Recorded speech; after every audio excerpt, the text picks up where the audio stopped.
Turley. Sessions appointing Utah federal prosecutor, much better for Trump than second special counsel. Washington, D.C. Professor Jonathan Turley, a top national legal expert on government investigations, commented on Thursday about Attorney General Jeff Sessions' decision to bring in U.S. Attorney John Huber. Turley called it brilliant to combine all the powers of the U.S. Department of Justice's Inspector General with a prosecutor who can bring charges, seek indictments, and get results for President Trump far more quickly than a second special counsel. Turley is a law professor at George Washington University, who attained national fame during the 1998 impeachment of President Bill Clinton as a top legal authority on special counsels and congressional investigations of government wrongdoing, including criminal wrongdoing. His reputation has only grown during the intervening 20 years, as he has weighed in on scandals and investigations of public officials from both political parties.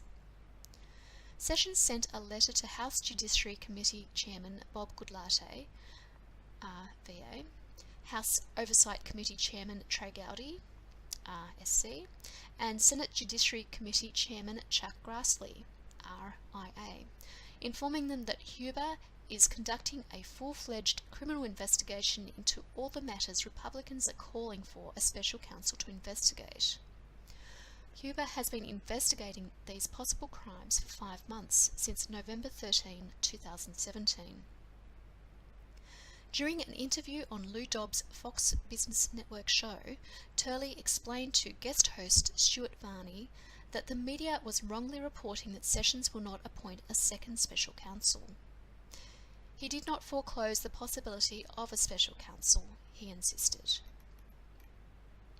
Instead, Turley explained that Sessions has ordered Huber to team up with the Inspector General within the Justice Department to investigate these matters. Sessions informed Congress in his letter that all the matters recommended for investigation by Goodlatte, Gowdy, and Grassley were fully within the scope of Huber's existing mandate.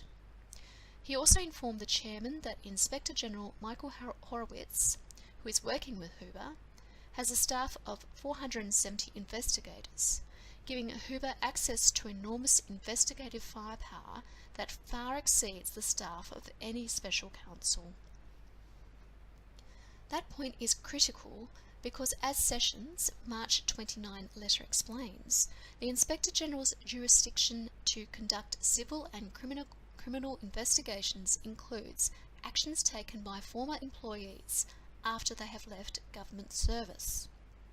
Then Huber can act on any of those matters. As a US attorney, Huber has full authority to impanel a grand jury and to file criminal charges. A grand jury can be impaneled anywhere, which means that it could be a group of citizens from deep red Utah, in the heart of Trump country, instead of the DC swamp that decides whether to hand down indictments for felony prosecution.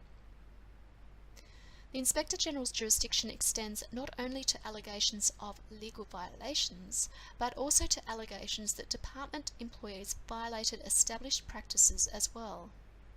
Sessions added in his letter, which means that the IG's report can hold people accountable, even for actions that do not violate a specific statute. "I think Sessions did the right thing here," said Turley. "I think the President should listen to General Sessions on this one." Sessions can always appoint a special counsel, Turley explained, but that should not even be necessary because Huber has the ability to prosecute cases. "Do these prosecutors have the same power to investigate and get to the bottom of things that a special counsel would have?" Varney asked. "Actually, yes," Turley answered. "I think people are missing what would be a brilliant move here by Sessions. What he did is essentially combine the powers of the Inspector General with the powers of a line prosecutor. This prosecutor does have not just the experience and training to look for a criminal case. He has the ability to move a case of that kind in court," Turley emphasised. Not only that, but if Sessions believes crimes were committed, but Hoover for some reason does not bring charges, Sessions has reserved the right to go ahead and appoint a special counsel, said Turley. That's a powerful combination, he observed. When Varney asked if Hoover and Horowitz's status as Obama holdovers creates a possible problem for Sessions and President Trump, Turley said no, observing that each man has a great reputation as a dogged investigator. Breitbart News has separately confirmed that Utah Senators Orrin Hatch and Mike Lee, both of whom are Republicans who support aggressive investigations of these scandals, enthusiastically supported Hoover to be reappointed by President Trump as his U.S. Attorney in Utah. The Senate confirmed Hoover in 2017 for a second term. Hoover is a Utah lawyer, not a D.C. lawyer.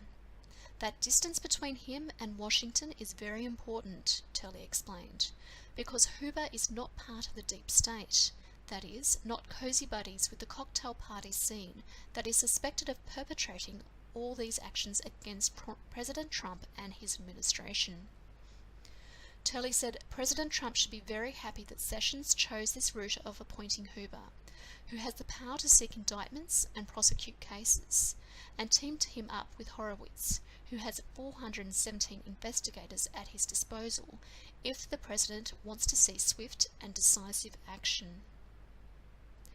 If a special counsel were appointed, there would be a great deal of delay, Turley stated, versus the team of Hoover and Horowitz, who are already 5 months into this investigation.